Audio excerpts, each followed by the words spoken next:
Bonjour à tous, je suis ravie d'accueillir sur le podcast Haricots Verts Géraldine Goya. Bonjour Géraldine. Bonjour Pauline. Alors Géraldine, on se retrouve pour un projet particulier. Aujourd'hui, je te reçois dans le cadre du Podcaston. Donc le Podcaston, c'est la 4e édition. Le but, c'est en fait de faire connaître, de monter en notoriété des associations qui nous tiennent à cœur. Et donc, pour cette 4e édition qui se clôture le 20 mars, je voulais te recevoir, toi, par rapport au travail formidable que tu fais avec l'association Antémis. On en a déjà échangé toutes les deux, on s'est lancé à peu près en même temps et je suis hyper ravie de pouvoir mettre en avant tout ce que tu as fait en 3 ans, le rayonnement au local, etc. Mais tu vas nous en dire plus. Donc, est-ce que Géraldine, tu pourrais déjà, toi, te présenter ton parcours personnel et ce qui t'a amené au plan de Tinctorial, comment tu as fait ce lien et ce cheminement? Alors, écoute, Pauline, c'est vrai qu'on se connaît maintenant depuis 3 ans et on se suit un peu chaque année. Moi, j'ai 50 ans, ça y est. Bien installée, bien implantée comme ces fleurs tinctoriales. On est dans le projet des plantes tinctoriales depuis 3 ans à travers Antémis, l'association a 3 ans. Et c'est un projet qui a été réfléchi en amont, qui a pratiquement 5 ans de réflexion. Je ne suis pas du monde agricole ni horticole, hein. Moi, j'ai un parcours de formation et d'expérience durant presque 30 ans dans la santé et l'insertion par l'activité économique, avec une sensibilité, un fil conducteur depuis toujours sur les questions environnementales. Et puis, on va dire que c'est la première jambe de mon parcours. Et la deuxième jambe, j'ai un fort attachement à la ruralité. Alors, je suis du nord, hein, des Hauts-de-France, mais on m'a fait découvrir très très tôt, quand j'étais étudiante, le territoire des Sept Vallées, qui est un joli territoire entre le littoral et la Rajoie, qui est une vraie, enfin, on est vraiment en ruralité et l'attachement à l'environnement et à cette ruralité est la deuxième jambe qui a été un peu un fil conducteur en fait dans mes choix de carrière. Et à un moment donné, pour achever ma carrière, je voulais me spécialiser sur un projet 100% environnemental. Et c'est comme ça qu'est né le collectif de réflexion qui partageait avec moi ce projet sur environnement et ruralité, comment préserver des territoires ruraux et mettre en valeur des hommes et des femmes sur des projets 100% en support végétal. Et puis, dans ce petit groupe où nous étions une petite dizaine d'habitants à réfléchir, une des personnes connaissait les plantes tinctoriales. Autant vous dire que personne d'autre connaissait autour de la table. Et c'est elle qui nous a semé la petite graine dans notre tête et dans notre cœur. On s'est tous penchés sur le sujet. On l'a planché durant 6 à 18 mois. Et voilà. Et on a plongé dans cet univers-là. Et de ce fait, j'ai repris une formation technique, un BTS en 1 an de production horticole pour gagner du temps en termes de compétences. Et dans le collectif, on est entouré de professionnels de la floriculture ou du maraîchage ou des espaces verts. Donc on a aussi dans le collectif des compétences techniques qui m'ont aussi accompagnée et épaulée dans la mise en place du projet Antémis qui du coup est né il y a 3 ans sous forme associative. Voilà. Donc, Top, je t'ai fait top, un mix, mon parcours personnel et l'origine d'Antémis. génial. Alors du coup, Géraldine, pourquoi j'ai choisi ton association? Je te l'ai dit quand on s'est eu au téléphone. Je trouve que ça regroupe toutes la pluridisciplinarité, l'action, comme tu dis, environnementale, de réinsertion, sur plein de domaines. Ça joue aussi sur les, les les démarches collectives, locales, et plein de... Tu as développé plein d'aspects qui, pour moi, sont des fils à tirer pour la couleur végétale et les plantes tinctoriales. Donc, on va essayer de démarrer par le commencement. Est-ce que tu peux me préciser les activités principales de l'association Antémis? Tu vois, tu fais du principal au plus anecdotique. Vos grandes missions et déjà, si on commence par là et si je peux rebondir au fur et à mesure, ce sera génial. Très bien. Eh ben, écoute, souvent, si je ne me perds pas, je prends un peu l'image d'un tabouret à 4 pieds pour avoir une bonne assise au niveau de ce projet territorial. La première activité, c'est qu'on ait on soit une activité de conseil et d'accompagnement auprès de professionnels en cours ou en devenir ou en reconversion qui souhaitent travailler le support végétal en ruralité. Et du coup, pour cette activité d'accompagnement, de conseil et de transfert de compétences horticoles ou agricoles, on a un plateau test de culture. Donc, on est comme une association qui fait de l'action recherche culturelle où on élève des plantes, on établit de la documentation technique, on étudie les rendements, on étudie les débouchés possibles pour accompagner comme ça, individuellement ou collectivement, des demandeurs d'emploi ou des producteurs locaux qui pourraient s'intéresser à ce support qu'est les plantes tinctoriales et le débouché, enfin, ou les débouchés qu'elles apportent. Donc ça, c'est Donc, notre activité principale.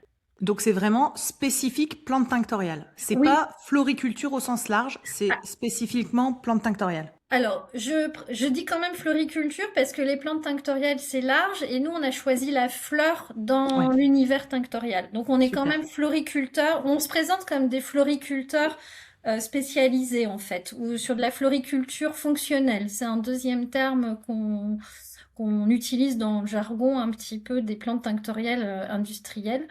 Voilà. Donc, ça, c'est notre activité première.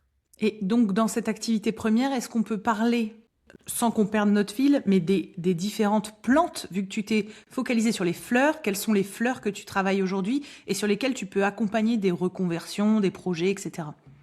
Alors, tout à fait, alors comme on se veut un plateau test et d'action recherche, on s'est d'abord nourri de l'expérience de pairs à l'échelle nationale. C'est-à-dire qu'avant de démarrer, on a pris soin de faire une recherche cytographique, de prendre notre téléphone, d'aller vers des producteurs qui avaient déjà lancé des initiatives depuis avant nous. C'est un univers qui est jusqu'à présent assez ouvert pour vraiment partager et confier leur mise en place de projets. Grâce à ces entretiens avec eux, ça, comme un entonnoir, c'est là où nous on a choisi de se flécher sur les fleurs. On a évacué les cueillettes sauvages, on a évacué l'arboriculture, donc on est allé sur les fleurs. Et on a fait un choix d'avoir un plateau qui puisse étudier 20 variétés de fleurs. Sachant que dans ces 20 variétés de fleurs, on a fait 2 tiers de fleurs qui sont indigènes, déjà très adaptées au climat des Hauts-de-France. Et on a fait 1 tiers de fleurs plutôt dites méditerranéennes, parce que le but, c'est de préparer aussi les adaptations à venir. Et comme souvent on dit qu'il faut 3 à 5 ans pour bien étudier vraiment une documentation technique horticole d'élevage et de rendement, on a voulu démarrer tout de suite il y a 3 ans en mettant 1 tiers de plantes dites plutôt méditerranéennes ou cultivées plutôt jusqu'au nord de la Loire, mais pas, enfin au Hmm, sud de la Loire, mais pas au-delà. Typiquement le cartème des teinturiers, par exemple, qui est très génial. sensible à l'humidité. Alors vu notre climat à nous, on s'est dit tiens, voilà. La deuxième plante méditerranéenne, c'est le lupin indigo pour aller chercher des bleus un peu autrement que sur les plantes traditionnelles. Là, c'est des exemples comme ça de plantes, fleurs plutôt méditerranéennes. Et puis dans le choix de ces 20 variétés de fleurs, on a à peu près la moitié en vivace et la moitié en annuel. Parce que ce qu'on veut observer aussi, si le fait de cultiver des vivaces qui économisent un petit peu le temps de remise en place chaque année, est-ce qu'on a quand même un maintien de qualité dans les fleurs, à la fois la floraison et aussi la qualité des couleurs obtenues? Voilà, c'est un peu des critères, ces critères-là qui nous ont aiguillonnés dans le choix. Après, bah, dans les fleurs, on retrouve quelques fleurs emblématiques, c'est-à-dire les 3 produites, à l'exception de la Garance, qu'on ne met que en collection, mais on retrouve la Gode Reseda, le pastel des teinturiers, la renouée des teinturiers, par exemple. Ensuite, sur les jaunes, en variante de jaune, on est allé chercher la camomille tinctoriale dont le nom est d'ailleurs Antémis, qui a donné lieu au nom de notre fleur. On a le souci officinal, on est sur les bleuets, alors le bleuet des champs, le bleuet noir, les roses trémières noires, les ignianins qui donnent des oranges. Dans ces vingtaines de fleurs, on est allé chercher en fait une palette de couleurs assez variée, assez étendue. Et on voulait surtout aussi aller chercher quelques variétés de fleurs qui n'étaient pas encore trop produites en France. Parce que le but, c'est qu'on veut aussi respecter les producteurs qui sont déjà établis depuis plus d'une dizaine d'années ou parfois un peu moins. Et nous, notre démarche, c'est de trouver des productions qui soient plutôt en complémentarité d'une offre existante. Le but, c'est que tout le monde arrive à en vivre. Et on n'ira pas produire du pastel. Là, par exemple, dans les régions de France, il y a 2 producteurs de pastel du côté de la Picardie, dans la Miennois. On va pas, nous, s'amuser à produire du pastel pour dire de produire en quantité. Et voilà, sauf si ces 2 producteurs, il y a une demande énorme et ils viennent vers nous en disant, bah ça y est, il faut qu'on travaille en complémentarité. Est-ce que vous connaissez des producteurs autour de vous qui seraient prêts à s'adosser à nous? Nous, on connaît la culture du pastel, on peut accompagner du coup des producteurs qui rejoindraient ce mouvement-là, mais pour le coup, on n'a pas la vocation à venir concurrencer les 2 producteurs actuels. Voilà, ça c'est un peu notre démarche. D'accord, ok. Donc sur ces plantes, j'entends. On a fait pendant la quinzaine de l'agriculture tinctoriale suite au questionnaire là qu'on avait posé à tous les agris, on avait demandé toutes les plantes qui étaient travaillées en tinctorial. Et c'est vrai que vous faites un pas de côté pour aller rechercher des nouvelles variétés, comme tu dis, et aussi ne pas empiéter sur nos agris en tinctorial qui sont installés. Donc ça, vraiment top, et tu fais bien de le redire. Donc ça, c'est la partie conseil et accompagnement, donc pour accompagner au travail ou des gens qui sont déjà installés, qui veulent se reconvertir, explorer les plantes tinctoriales, etc. Donc ça, c'est top. Tu parles le but, c'est d'en vivre. Tu dis, il faut que ce soit une activité pérenne, et tu parles des débouchés. Aujourd'hui, dans les débouchés que tu as trouvés et dans le fait que l'activité soit pérenne, est-ce que là-dessus, tu arrives à assurer ces choses-là aux personnes que tu formes ou que tu accompagnes? Alors, comme on a juste 3 ans, on est encore un petit peu neuf. Mais néanmoins, comme on a pris quand même conseil auprès de producteurs qui se sont installés plus longtemps que nous, qui souvent, eux, étaient entre 3 et 5 ans, grâce à eux, je pense qu'on a gagné facilement 1 an à 18 mois de mise en place un petit peu de la filière ultra locale, on va dire, au niveau de notre ruralité. Parce qu'au jour d'aujourd'hui, sur 2 années de rendement, tout de suite, on a eu des partenariats avec des établissements d'enseignement supérieur qui nous ont fait les recherches académiques pour avoir les tests, en fait, un petit peu de résultats d'application dans, on va dire, 3 domaines d'activité. Ces 3 domaines d'activité, on a bien senti des tendances et des couleurs ou des tendances qui, tout de suite, pour nous, offrent des résultats intéressants et probants. Et avec un de ces établissements, on commence à travailler la mise en relation avec des industriels locaux ou des artisans ou des maisons renommées. Le but, c'est de décrocher d'abord 1 à 2 contrats, on va dire, que nous, on va même appeler expérimental. On préfère démarrer sur une commande test d'1 an, 2 ans, 3 ans sur un volume raisonnable et créer une triangulaire avec un premier producteur local que nous avons identifié. Donc on est dans cette démarche-là, on est en train d'approcher et de proposer. Et en fait, c'est notre palier à 3. Là où les gens commencent entre 3 et 5 ans, là, nous, on a 2 ans et demi, on va avoir 3 ans dans 6 mois. On commence ce rapprochement actuellement avec un industriel et puis un producteur qui serait volontaire pour mettre en place ce triangle test, voilà, pour une première expérimentation. Et donc, du coup, ta plateforme où tu as tes plantes, tes 20 variétés, et tu as les fameux, potentiellement, les agriculteurs qui s'installent. Et tu Oui. accompagnes aussi tout ça, enfin, c'est cet ensemble de terres-là qui accompagne des projets, comme tu viens de dire, plutôt industriels, que tu essayes de mettre en place, c'est ça? Tout à fait. Alors en fait, ce qui se passe, c'est que dans ceux qui sont venus nous voir, par exemple, il y a un collectif, je pense, près du Béthunois, qui s'est constitué. Alors c'est un collectif d'associations et d'agriculteurs qui du coup, d'un collectif, au bout d'une année, se sont eux-mêmes constitués en association pour promouvoir également les plantes tinctoriales et rejoindre une dynamique sur la filière tinctoriale. Donc par exemple, c'est ce type de démarche qu'on a accompagné, où là on a plutôt des agriculteurs qui sont plutôt volontaires pour produire notamment une plante en grande culture. C'est leur finalité.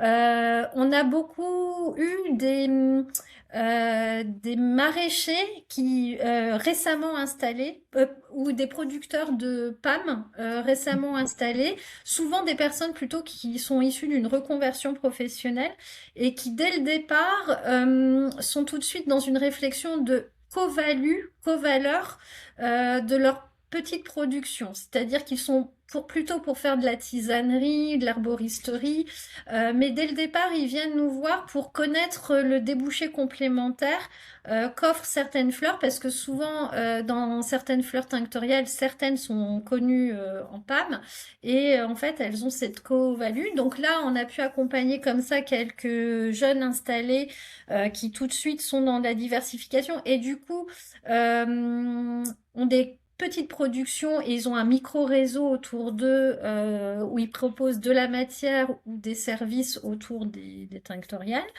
On a fédéré aussi des auto-entrepreneurs se sont lancés dans la filière tinctoriale. Alors soit déjà en ayant un support végétal, hein, soit un jardin-forêt ou en reprise de pépinière. Puis eux-mêmes ont développé du service à côté de leur petite production. Et à l'origine, ils avaient une auto-production pour leur service. Et là, on est en train de les fédérer ensemble dans un rayon raisonnable pour qu'on preste ensemble sur des projets, sur des marchés plus importants, ou même on vient de lancer un comptoir de producteurs aux couleurs naturelles, qui est un comptoir qui réunit au jour d'aujourd'hui 9 producteurs ou de matières ou de services autour des tinctoriales. Donc, le fait de se rassembler permet de la mise en visibilité de ces micro-initiatives et on monte en puissance en affaires enfin en compétences d'abord et en affaires ensemble. Ça, c'est ce type de démarche. Et après, oui, on a 3-4 producteurs qui sont sur des plus grandes surfaces où on est tout de suite dans du 80, 100, 120 hectares qui se sont dit prêts et qui attendent de notre part qu'on revienne vers eux en disant, bah, ça y est, pour tel ou tel végétal, on a un industriel qui est prêt à démarrer quelque chose et on a ce vivier de 3-4 producteurs volontaires. Génial. Pour préciser aux auditeurs qui ne connaissent pas les PAM, plantes à parfum aromatiques et médicinales, souvent les tinctoriales sont classées dans les PAM pour la déclaration à la PAC, la politique agricole commune. Donc ça, tu vois, toujours pour revenir à la quinzaine tinctoriale, les débouchés. Tu te souviens, on a demandé aux agriculteurs quels étaient leurs débouchés dans l'ordre. Alors je sais pas si tu as les mêmes. On a bien sûr parlé du luxe, qui s'intéresse beaucoup, mais beaucoup en sous-marin. Donc c'est encore, il y a énormément de projets qui sont en train d'arriver. Qui sortira le premier, on verra. Mais en tout cas, le luxe, c'est vraiment globalement, il s'intéresse beaucoup. Donc nous, on avait le premier, c'était la teinture. Donc on a fait un questionnaire sur 20 agriculteurs. C'était d'abord la teinture, ensuite les beaux-arts. J'étais assez surprise. Ensuite les centres de formation. Donc ça, c'est quand même intéressant, c'est-à-dire qu'il y a de la quantité aussi qui passe par là. Et on a vu en quatrième la savonnerie, c'est pour ça qu'on va aussi créer un événement là-dedans, même si c'est des petits artisans, c'est des volumes de plantes tinctoriales qui s'écoulent. Est-ce que c'est les mêmes à peu près pour toi? Est-ce que tu en as d'autres qui te titillent, que tu as envie, sans dévoiler ce que tu n'as pas le droit de dévoiler, bien sûr. Mais, non, mais je sais qu'on marche toujours sur des œufs.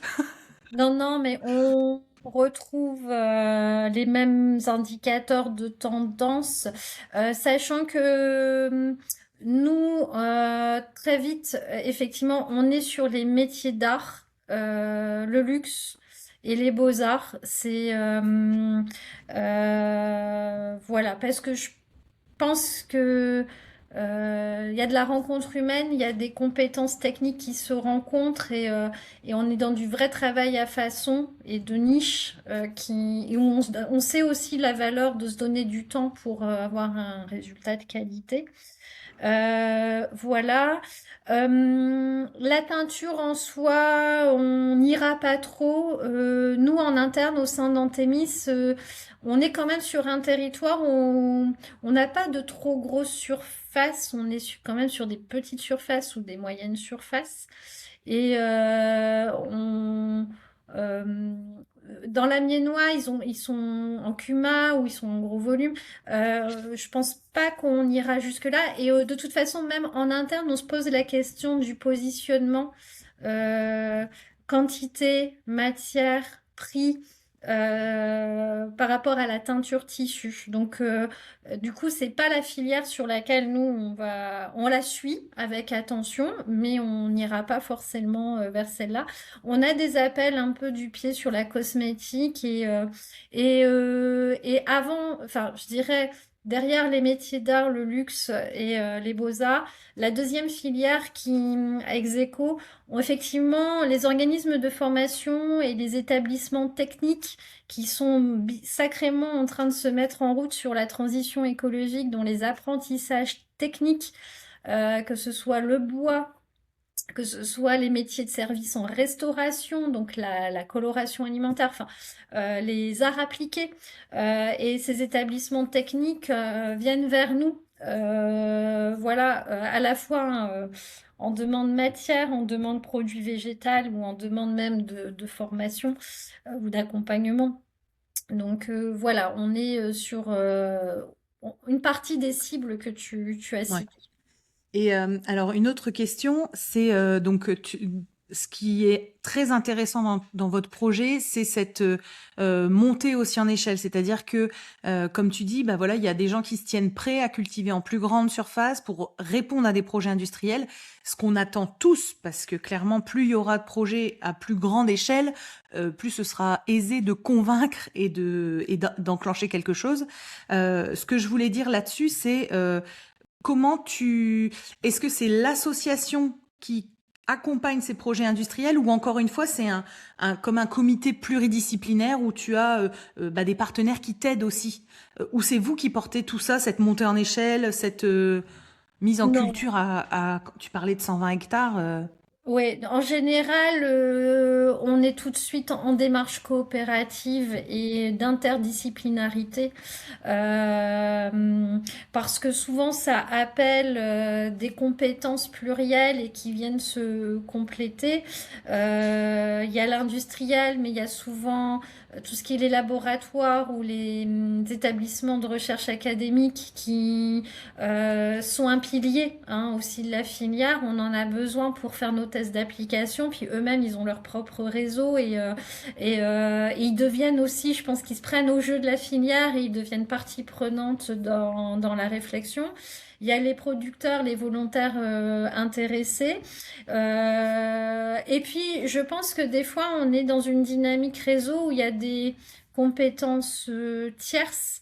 Euh, Par exemple, ce que toi-même tu fais, Pauline, avec Aréco Vert, ou des fois localement, on peut avoir une compétence tiers de mise en réseau, de mise en façonnage ou en structuration, ou qui vient mettre de l'huile dans la machine. Donc, on est plutôt en interdisciplinarité Ouais. puis bon, je pense qu'à plusieurs, on avance plus vite quand même, et puis on avance avec solidité du coup dans la présentation de nos démarches et de nos projets. Voilà Mm. que seul. Top. Donc là, je pense qu'on a fait le tour du premier pied du tabouret, Ouais. conseil et accompagnement. Est-ce que tu peux nous dire les autres pieds du tabouret pour qu'on continue cette Alors, métaphore? alors le deuxième pied du tabouret, qui n'est pas des moindres non plus et qui nous tient à cœur, et on pensait pas que celui-là allait rayonner à ce point-là aussi, et à quel point d'ailleurs ça nous a conforté dans le fait qu'on a choisi de s'installer en cette vallée, c'est qu'on fait de l'accompagnement d'établissements publics d'entreprises ou de collectivités qui souhaitent valoriser leur patrimoine soit naturel ou bâti, historique ou en termes de savoir-faire, en faisant de l'aménagement paysager en lien avec des tinctoriales. Et souvent, cet aménagement paysager, il est accompagné d'une réflexion ou d'une offre de services en lien avec les tinctoriales. Alors, soit on réveille, par exemple, des parcours pédestres thématiques historiques en lien avec ces fleurs, soit on est vraiment sur des savoir-faire techniques liés à l'industrie textile, soit on peut réveiller du patrimoine historique sur des bâtiments, comme des moulins à couleurs, comme enfin voilà, des aspects de la filière. Ce point-là, il est énorme. Alors, nous, on a fait le choix de ce territoire des Sept Vallées, qui est un territoire merveilleux. Enfin, c'est une très belle pépite verte. Mais c'est un territoire qui est en vraie recherche d'identité. Aussi, parce que c'est un territoire malheureusement qui a été vieillissant. Les jeunes partent se former, reviennent pas forcément, donc il y a une dénatalisation. Comme c'est un territoire quand même qui est plutôt très joli, très verdoyant et coincé derrière le littoral du Nord, souvent c'est une base arrière de retraités en maison secondaire, enfin voilà. Donc ça participe au vieillissement. Mais comme je disais tout à l'heure, ce territoire-là, cette languette magnifique, est coincée derrière l'attractivité touristique du littoral ou l'attractivité économique du bassin aringeois.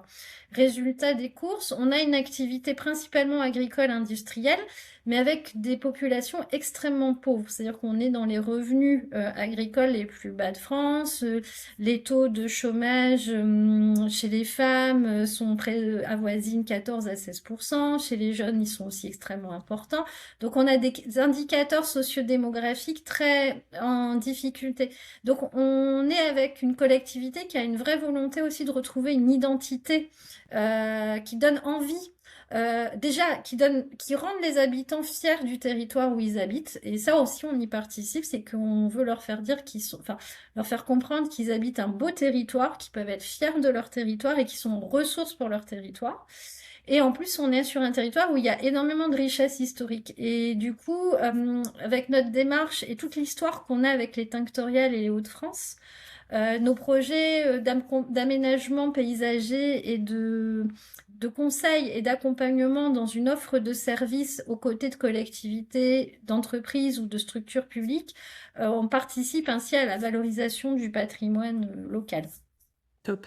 Ça me fait penser au tourisme tinctorial. Alors j'appelle ça comme ça pour faire court, mais dans les gens que j'interviewe, les artisanes que je connais ou ou les projets autour des tinctoriales en France et plus loin, il y a énormément ce retour à se raccrocher au patrimoine historique, à la botanique, un peu de la pluridisciplinarité, mais beaucoup tourné vers le tourisme. Et on va recevoir bientôt une Française qui s'est expatriée au Portugal et qui a créé avec ses étudiants, enfin, franchement c'est un super projet, je pense que ça t'inspirerait tellement, qui a créé un parcours où en fait tu vas visiter une ville historique du Portugal, mais avec un lien avec les tinctoriales. Elle explique pourquoi telle draperie était fait comme ça, ou pourquoi dans le château, qu'est-ce qui se passait, ce potager médiéval. Bref, c'est hyper intéressant et ça me fait penser à ta démarche. Et tu vois, quand tu dis des parcours pédestres, etc., c'est de plus en plus, c'est-à-dire qu'il y a même des teinturières qui incluent dans leur formation d'aller visiter, alors je sais plus, c'était au port ou au fort du Havre, d'aller visiter d'abord un monument historique, d'aller collecter autour de ce monument et de revenir faire de la teinture. Et en fait, c'est vraiment un truc que j'entends depuis 8 mois, 1 an. C'est vraiment un retour aux souches, quoi, à la souche, Ben, ouais, un retour aux bases. Effectivement, ce que tu dis, pour nous, alors par exemple, à Antémis, on porte le projet d'une route des fleurs. Quand les gens Génial. quittent l'île, Arras, tout ça, pour aller au Touquet, à la plage le week-end, pourquoi on traverse les sept vallées? Après, on intervient aussi sur le Ternois ou le Montrelois qui colle ce territoire-là. C'est cette route des fleurs, c'est-à-dire qu'il peut y avoir des points de halte parce qu'il y a un lieu ou une histoire à visiter.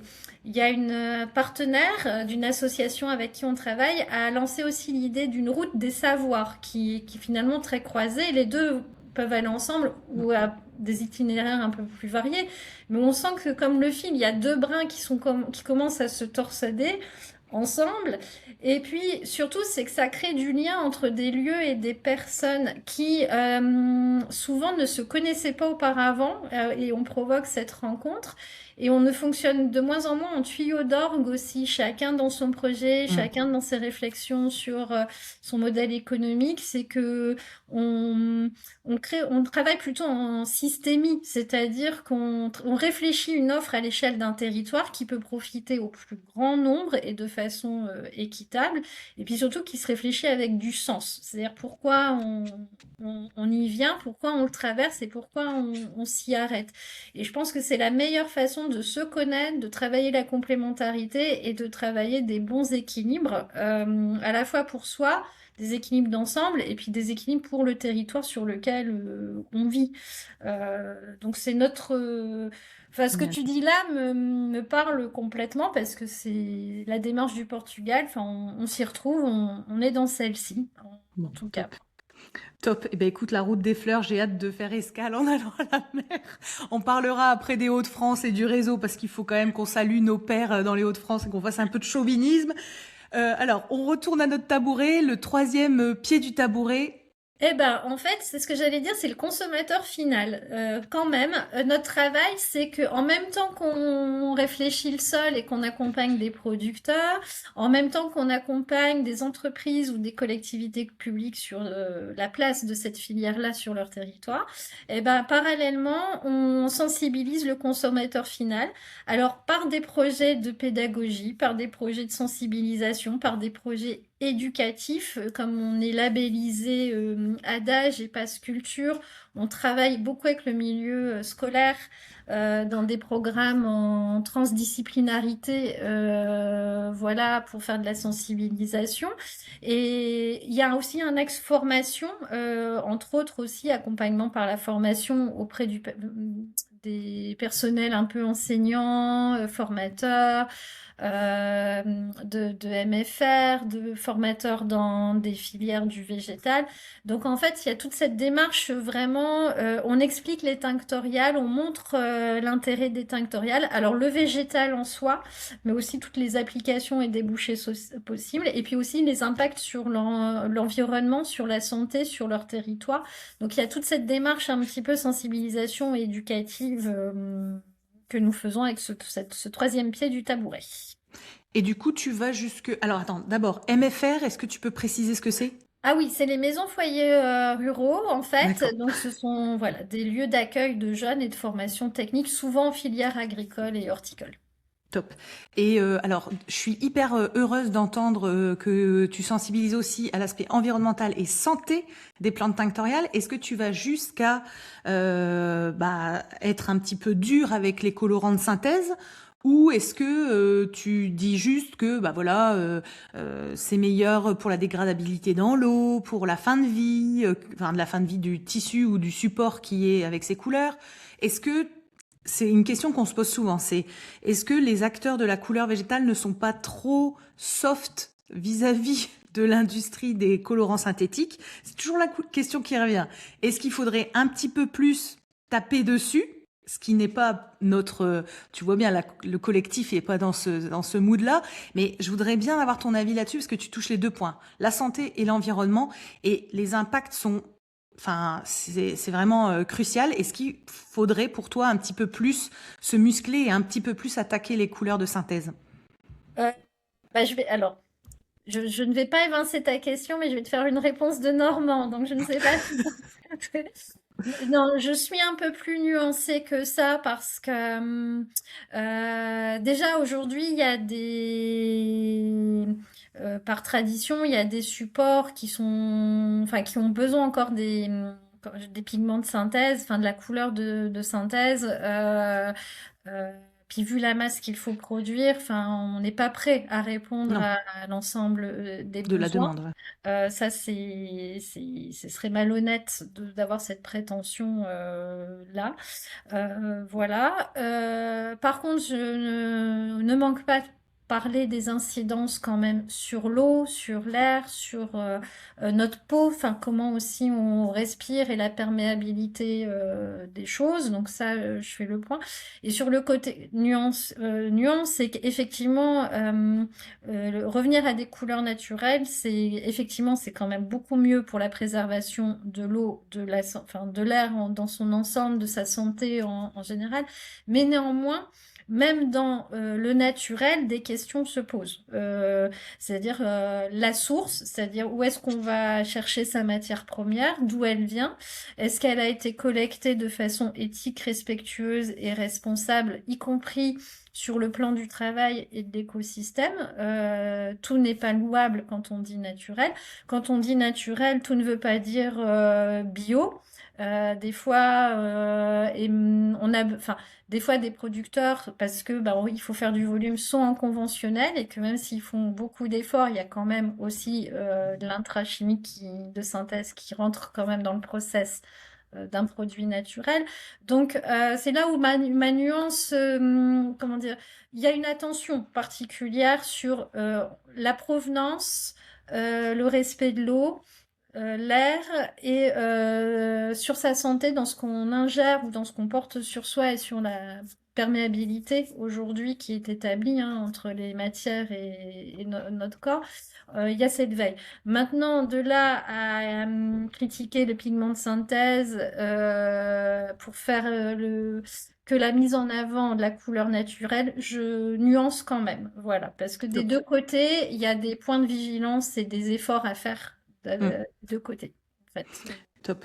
Donc du coup, pour amender aussi dans ton sens, c'est qu'aujourd'hui, comme tu dis, on n'aurait même pas les surfaces pour cultiver ce qu'il faudrait pour répondre à la demande. Par contre, ce qui serait intéressant, c'est quand même qu'il y ait de plus en plus d'entreprises engagées qui s'y intéressent, dans le sens où ça pourrait vraiment, quand ils sont dans des recherches d'analyse de cycle de vie, d'impact carbone, de tout ça, dans aucun des paramètres, c'est pris en compte la couleur, alors que c'est un des plus petits budgets, parce que ça coûte rien de la couleur de synthèse, et c'est le truc le plus impactant, et ça n'est un des trucs les plus impactants, et ça n'est pas dans tous ces cahiers des charges, dans toutes ces analyses. Et moi, je me dis, mais c'est quand même dommage. Et j'aimerais qu'il y ait au moins cette prise de conscience de se dire, ah, la couleur de synthèse, il y a quand même quelque chose à questionner. Sans dire que nous, on est la solution. Et ça, je suis bien d'accord, on est une des solutions. Faut que tu lances le bilan carbone de nos productions. Oui, carrément. De la production jusqu'au produit fini, Pauline. Voilà. Bon, un chantier de plus pour toi. Ouais, c'est pour mes petites épaules. Tu lances l'audit bilan carbone et puis.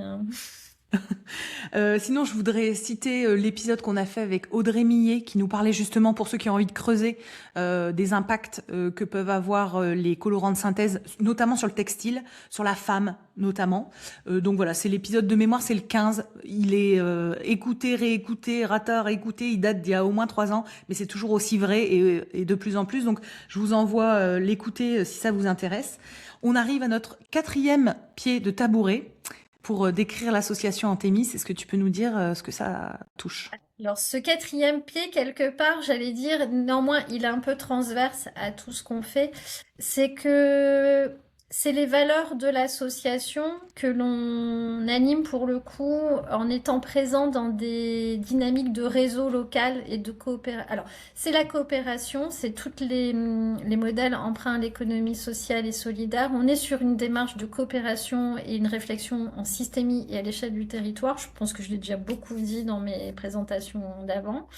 Et après, on a quand même 2 veilles pour nous importantes, c'est d'attirer les femmes et les jeunes vers cette filière-là. Comme je disais tout à l'heure, les femmes vont quand même si ça évolue, mais ça évolue même pas non plus de façon équilibrée dans les différentes filières agricoles, horticoles que nous sommes, les femmes restent sous-représentées. Les femmes ne sont pas encore suffisamment entrepreneuses dans l'univers agricole, horticole, donc on a envie d'attirer les femmes vers cette floriculture spécialisée. Et aussi les jeunes, car en fait, l'univers des plantes tinctoriales offre tellement un beau trait d'union entre le végétal et les filières industrielles et artisanales que c'est un champ d'inspiration tellement vaste. Et pour des jeunes qui se cherchent des fois dans leur voie, dans leur centre d'intérêt, dans leur ce qui peut être moteur professionnellement, voilà. Donc ce quatrième pied du tabouret, c'est notre implication dans des groupes ou dans des comités de réflexion locaux qui mettent en valeur les femmes, les jeunes ou les approches, les modèles de coopération économique. Voilà. Un exemple pour être plus concrète, 2026, c'est l'année internationale des femmes agricultrices. Donc la communauté de communes des Sept Vallées s'est embarquée aussi sur la mise en valeur de ces femmes agricultrices au sens large, hein. La définition internationale est très large derrière cette dénomination. Pour cette année, parler de ce sujet et mettre en visibilité ces femmes sur le territoire des Sept Vallées. Et on a ouvert le bal. Alors, on fait partie d'un groupe de travail. Il va y avoir une programmation en plusieurs épisodes sur l'année 2026 qui ne sera qu'une amorce parce que l'idée est déjà de continuer le travail en 2027, c'est-à-dire qu'on va pas profiter de cette annonce, enfin, c'est une annonce en 2026, mais qui on met un pied dans la porte pour continuer le travail sur le territoire les années d'après. Et en fait, on a ouvert le bal, là, on finit une quinzaine, où nous, on a proposé des événements qui s'appellent Femmes hautes en couleurs, où on a mis en avant des femmes entrepreneuses dans l'univers de la couleur naturelle, Dorothée Vosteland de Dame Nature qui a son jardin forêt, Sophie de l'association Popeline qui a sa pépinière et qui fait de la sérigraphie végétale, nous en Thémis, enfin voilà, ce type d'exemple. Donc c'est ce type un peu de programme que nous menons sur le territoire qui à la fois met en visibilité des femmes entrepreneuses dans le monde, l'univers de la teinture végétale, et en même temps notre démarche de faire connaître ces femmes et d'attirer les femmes vers les métiers du végétal en fait. J'étais en train de réfléchir pendant que tu parlais, mais je pense que sur la vingtaine d'agriculteurs qu'on anime là avec Haricots Verts, je crois qu'il n'y en a que 3 qui sont des hommes.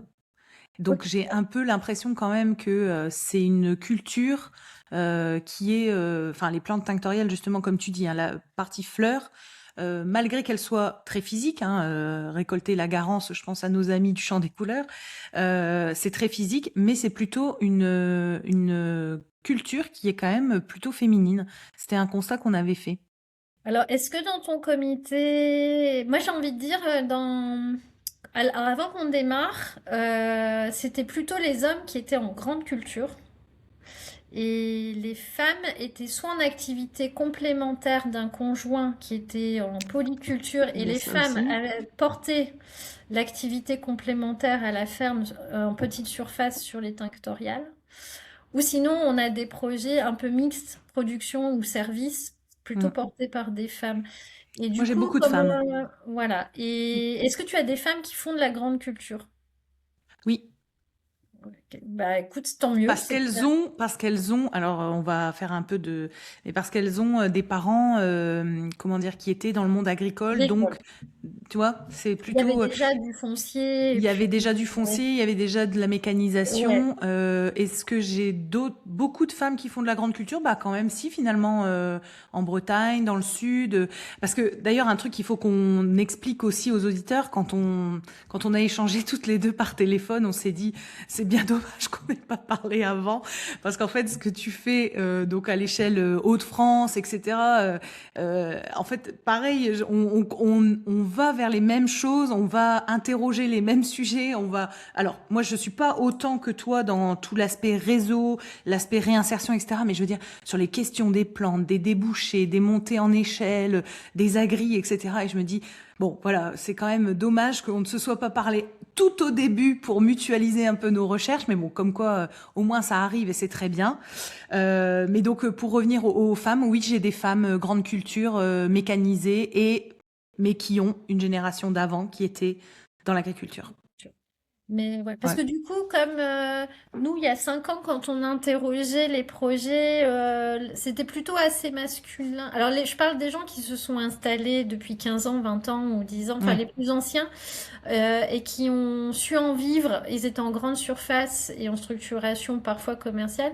Et du coup, c'était plutôt masculin. C'était pas encore aussi féminisé que là maintenant où tu Ouais. as raison. Et du coup, je me pose la question des fois si ceux qui sont en grande culture prennent suffisamment le temps de rejoindre des comités pour travailler ensemble. On n'arrête pas de le dire. Cette remarque-là, elle est valable même en général dans les projets pour faire vivre un territoire sur les questions agricoles. On va souvent trouver les agriculteurs en grande culture entre eux et ils vont rarement se mélanger avec les producteurs de moyenne surface ou petite surface. Ça reste Mm. très cloisonné. Donc, du coup, euh, comme je me dis qu'en France, c'est pas non plus encore la grande majorité des initiatives qui sont en grande culture. Il y en a, mais Non, c'est pas la majorité. c'est pas la majorité. Donc du coup, ceux qu'on arrive à réunir et rassembler, c'est plutôt ceux qui ont des petites ou moyennes surfaces. Et les projets qui se sont les plus développés, effectivement, c'est plutôt les femmes Mm. qui s'en sont emparées. Et Ouais. donc je pense que les hommes existent, mais ils sont peut-être un peu moins visibles dans notre Un peu filière plus discret. sectorielle. Ouais, Bon, ben voilà. alors, on leur fait un appel. N'hésitez pas à nous faire un petit mail à Géraldine et à moi pour vous Voilà, faire connaître. manifestez-vous. Manifestez, Oui, sortez du champ, levez le nez du tracteur. voilà. Ouais, non, c'est une très bonne remarque. Rejoignez-nous, parce qu'il faudrait pas non plus tomber dans la caricature inverse de dire que les tinctoriales, c'est un sujet que Que de de femmes femmes. ou c'est fait pour les femmes, pas du tout. Non. Euh, on touche tellement à des sujets de biologie, d'histoire, enfin vraiment du sol, de l'arbo, enfin Ouais, l'industrialisation ou l'artisanat. Enfin, et même si le but c'est d'attirer les femmes vers les métiers verts, la filière tinctoriale n'est qu'un levier pour les amener même vers d'autres hum, métiers verts. Bah, on est plutôt pour un équilibre. Donc oui, les hum, hommes, rejoignez-nous et parlez à nos côtés de cette démarche.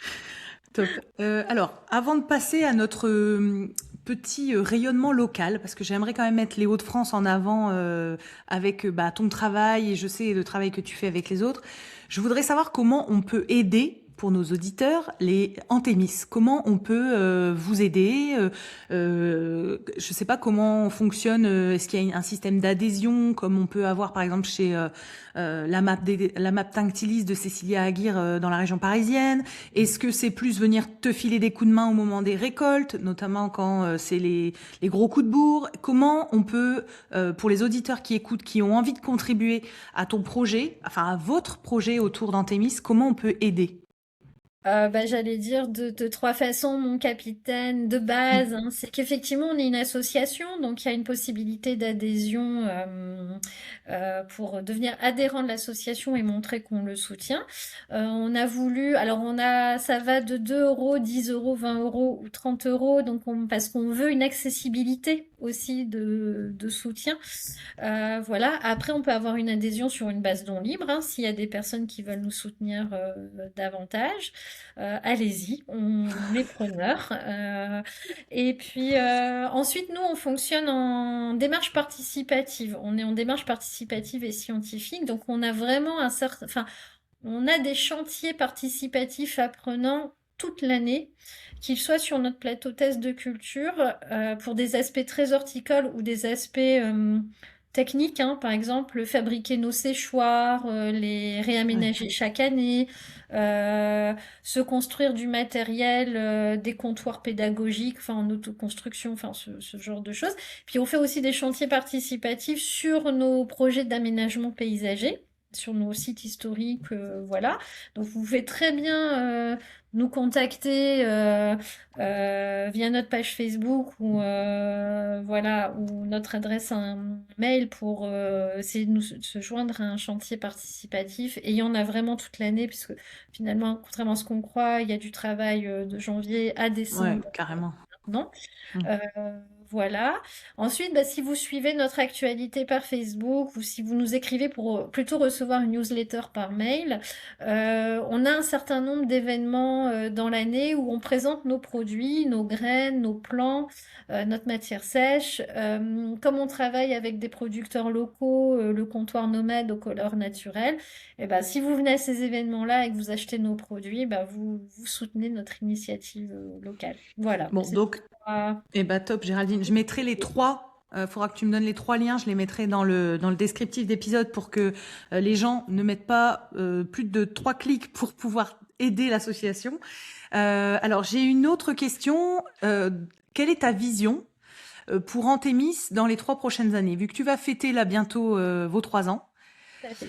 que tu es sur plein de sujets, à chaque fois qu'on en parle, enfin tu vois, entre nos échanges téléphoniques, là, notre enregistrement de podcast, je trouve que tu es sur beaucoup de sujets, mais c'est toujours bien structuré.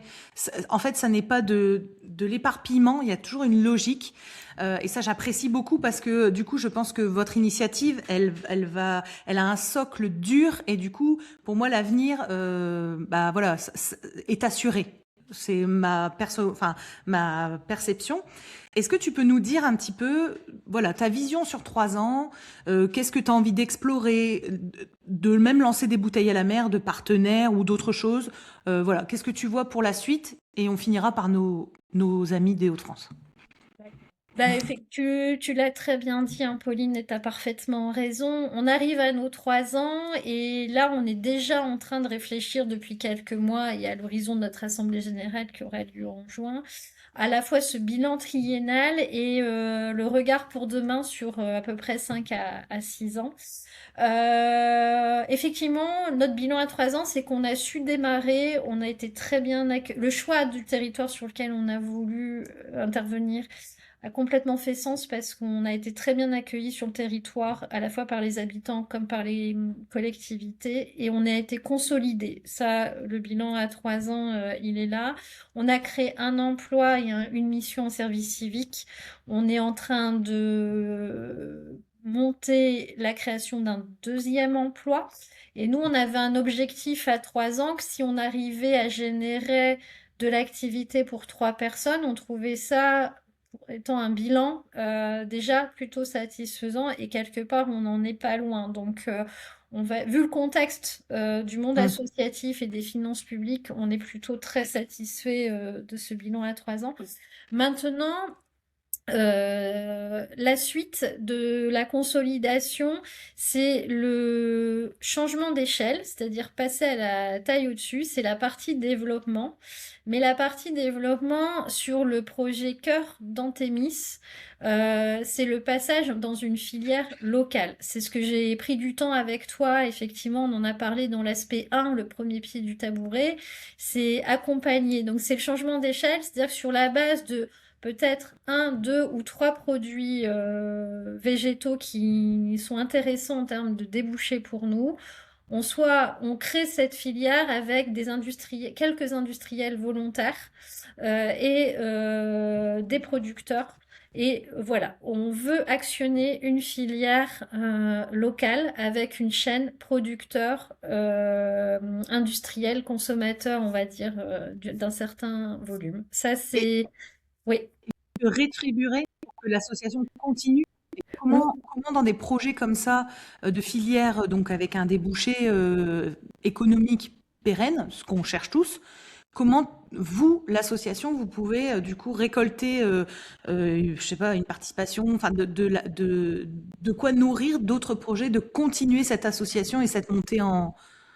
on- Toujours en accompagnement ou en rayonnement territorial, bah, en fait, dans ces cas-là, il y aurait une forme de négociation triangulaire, puisque quelque part, on serait un apporteur d'affaires.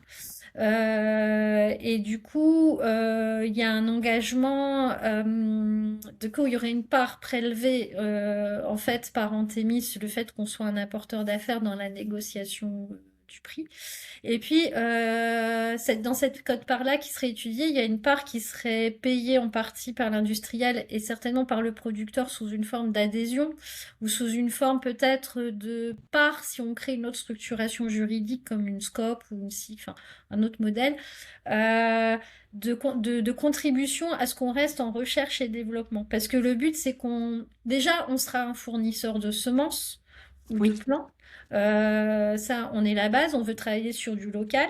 Nous, on est en bio, donc tant qu'on peut apporter du bio, y compris un conventionnel, bah, tant mieux, on l'aide ce conventionnel à, voilà. Donc on serait le fournisseur local en semences ou en plants.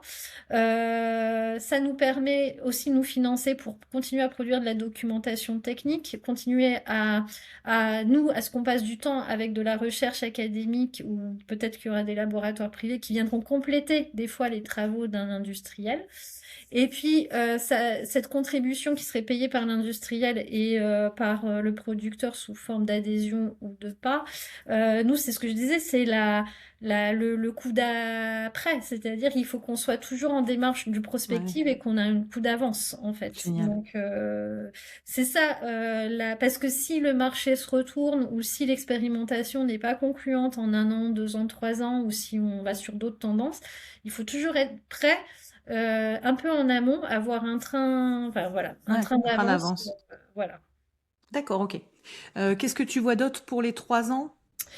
Alors ça, c'est déjà ce gros morceau qui nous tient à cœur. Si celui-là, on n'y arrive pas, on s'est dit que dans le collectif, enfin, et les administrateurs, au bout de 7 8 ans, on se questionnerait sur la pertinence de notre projet en Thémis sur un territoire si on ne parvient pas à installer une filière locale. Le but, c'est pas qu'on soit uniquement en sensibilisation, pédagogie, Hmm. formation, c'est pas notre démarche.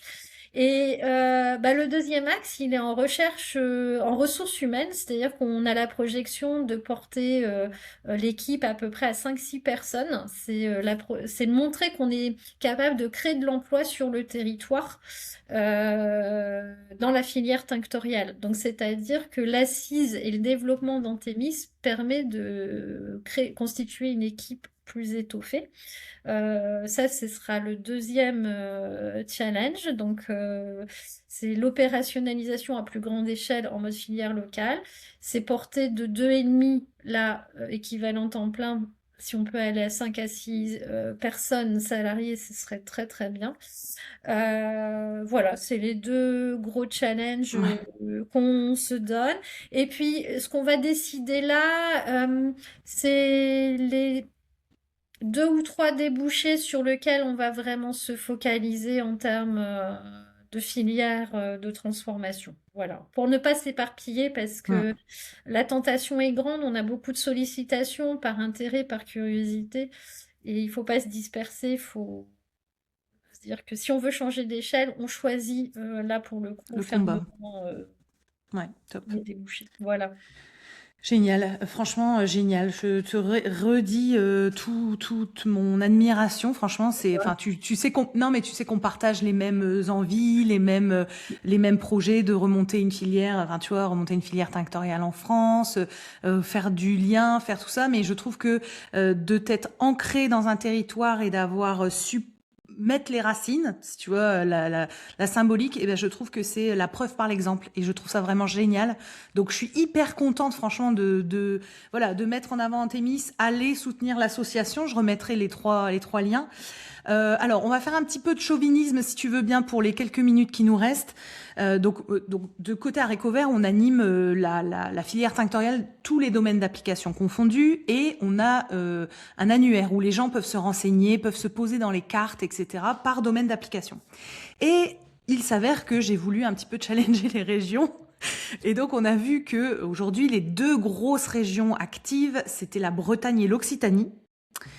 Et arrive en troisième position les Hauts-de-France, où il y a pas mal d'acteurs. Et donc, j'aurais aimé avec toi, pour les 5 minutes qui restent, eh bien, qu'on puisse parler un petit peu de nos agris, de ceux qui s'installent, de l'IUT de Béthune qui nous soutient, qui nous a fait nous rencontrer avec Patrick Martin, et que voilà, qu'on t'en a cité, t'as cité Popeline, Sophie, et voilà, qu'on fasse un petit tour ensemble pour montrer que dans les Hauts-de-France, alors que on a quand même l'intérêt, enfin, on a quand même historiquement eu de la culture de Garance, pas loin de enfin, dans l'île et sur la frontière belge.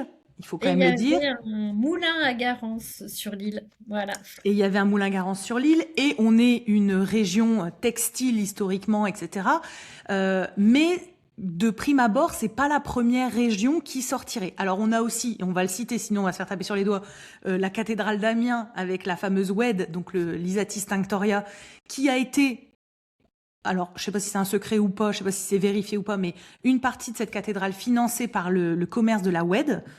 Donc ça, il faut le dire quand même. Mais du coup, voilà, est-ce qu'on peut faire le tour de nos acteurs qui nous soutiennent et qui ont fait... Enfin, tu vois, moi, je repars de Patrick Martin parce que c'est grâce à lui que j'ai rencontré quand même pas mal de monde.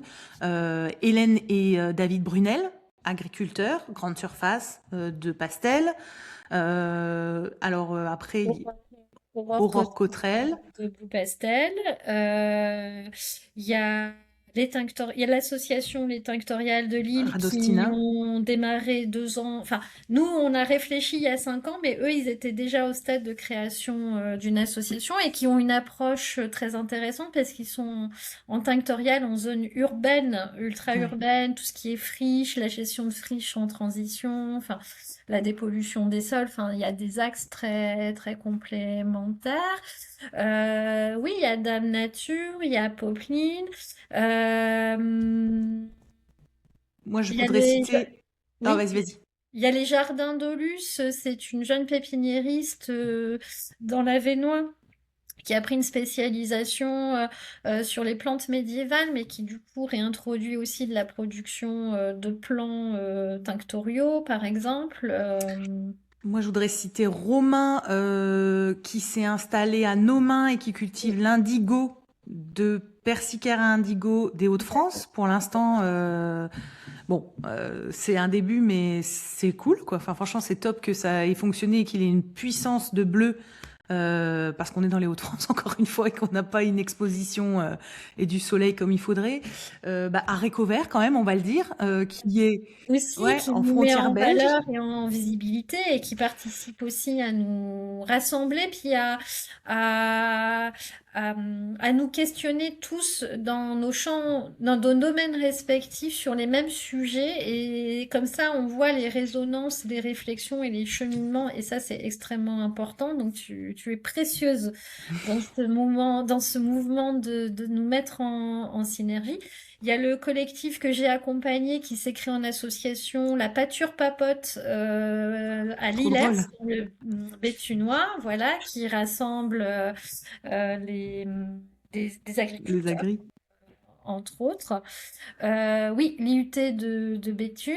Et Béthune. puis, moi, je dirais quand même le jardin médiéval du centre historique D'Azincourt. sur le territoire des Sept Vallées, qui s'est vraiment bien réemparé de l'histoire des plantes tinctoriales.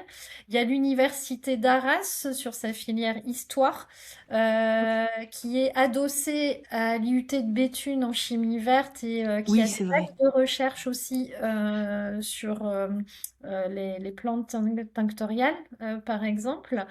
Non, je pense. Ouais.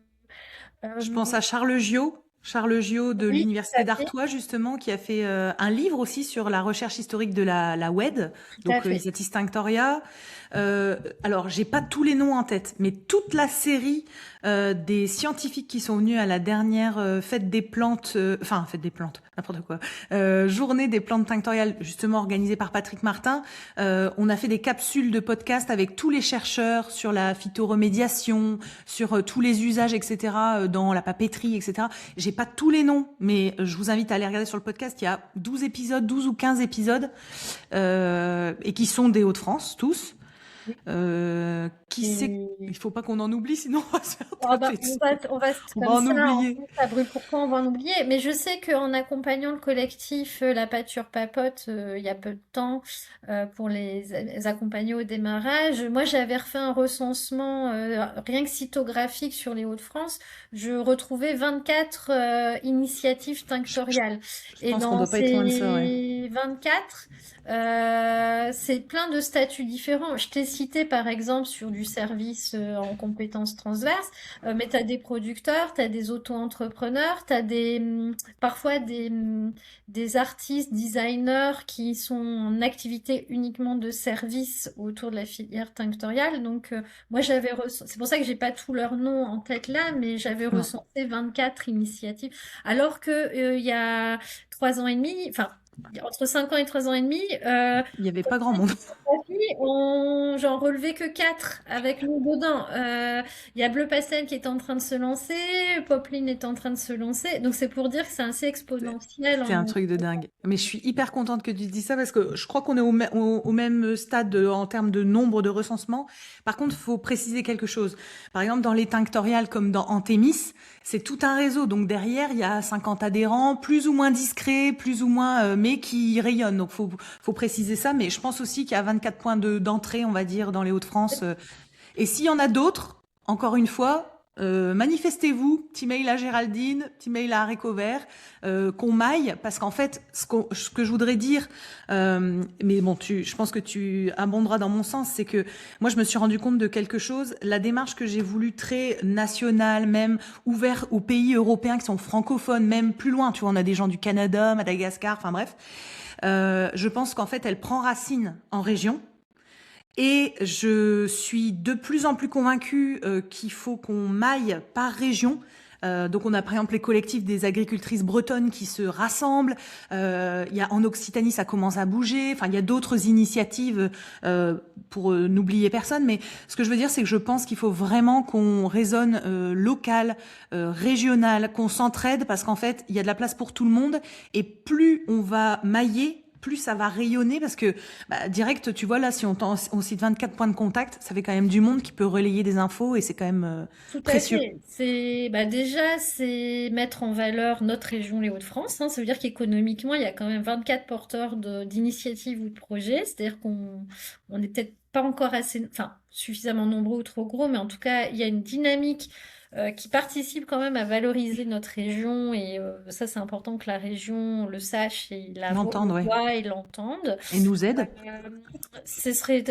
Plus on aurait même des supports communs de mise en visibilité et ça veut dire ce que je disais tout à l'heure, on rassemblé, on a du poids, on a de la force et du coup on a une visibilité qui serait prise avec sérieux aussi dans ce que nous faisons. Ça donne aussi des garanties sur la manière dont nous le faisons. Ça veut dire qu'on discute entre professionnels, entre guillemets, qui seraient concertés. Dans les pratiques professionnelles, dans nos approches et de réflexion aussi sur la filière. Je pense que le fait qu'on donne du temps dans une mise en réseau et dans des supports communs de mise en visibilité, ça veut dire qu'on se questionne sur nos pratiques et comment on Mm. le fait et comment on en parle. Ça, c'est important et ça nous rend crédibles. Voilà. Et puis, ça nous fait surtout gagner du temps sur nos modèles économiques. Travailler ensemble, ça nous met en complémentarité sur nos productions, nos tarifications pour ne pas se faire la guerre sur nos prix ou Mm. les fragilités. Ça peut nous mettre en discussion pour aller négocier des marchés, anticiper nos capacités à produire en étant à plusieurs sur le territoire. Enfin, ça prend du temps. C'est du Mm. back-office. Alors, c'est vrai que tu as une activité, Pauline, par exemple, qui peut participer à ça, mais tu es toute seule aussi. Enfin, en tout cas, ça prend du temps. Mais je trouve que c'est nécessaire et c'est indispensable pour la pérennité et la viabilité de cette filière qu'on veut faire en France, quoi. Ouais, carrément. Et il y a un vrai élan collectif de dingue depuis là 2-3 ans. Parce que quand je me suis lancée, moi, à Récovert, en 2023, en février, franchement, c'était pas. Il y avait quelques personnes, mais c'était pas dans la dynamique. Aujourd'hui, tu vois, il y a 1700 auditeurs au podcast chaque mois sur un sujet ultra niche. Il y a plus de 150 experts des plantes tinctoriales qui sont venus sur le podcast de France, mais de partout. Dans les rencontres quinzaine tinctoriale, on a tellement de monde et rien n'est relayé sur le podcast de toute cette partie de pros qui s'organisent, de travaux de groupe. Là où moi, il y a 3 ans, tout le monde me fermait les portes de travaux de groupe, de réflexion, comme tu dis, sur les prix pour les agris, sur comment mutualiser même la mécanique, tout ça. Personne ne voulait parler. Et aujourd'hui, c'est eux qui envoient des mêmes messages pour dire faut créer un groupe de travail, Pauline, faut qu'on se réunisse. Là, il y a un groupe sur les fibres. Enfin, et donc, je pense qu'il faut surfer sur cette dynamique, mais l'ancrer encore plus au régional et appuyer là-dessus pour qu'il y ait des socles solides, quoi. Ah oui, oui, bah c'est...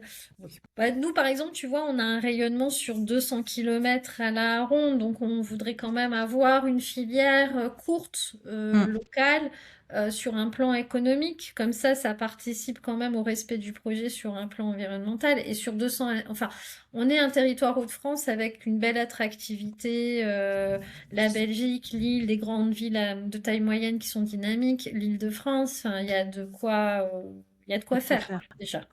carrément. Bon, bah écoute, Géraldine, il me reste plus qu'à te remercier pour tout le boulot que vous Ben, faites. c'est moi qui te remercie d'avoir pensé à nous et de nous offrir cette opportunité de nous mettre en visibilité. C'est trop, surtout sur ce territoire que pas beaucoup de gens connaissent et que nous affectionnons tout particulièrement. Bon bah top. Et bah écoute Géraldine, je remets les liens pour que les gens puissent participer. N'oubliez pas que c'est le podcaston, donc l'idée c'est aussi de se mouiller pour des projets importants. Et là moi je voulais vraiment mettre en avant les plantes tinctoriales, donc c'est top. Je remettrai tous les liens de Facebook, les adresses mail, etc. Et nous Géraldine, on reste en contact, on essaye de se voir plus régulièrement pour continuer à mailler sur les territoires des Hauts-de-France. Ben, un très On grand mutualise. merci et puis merci aux auditeurs en tout cas pour votre écoute si vous êtes arrivés jusque-là. Merci Géraldine. Allez, à bientôt, Pauline.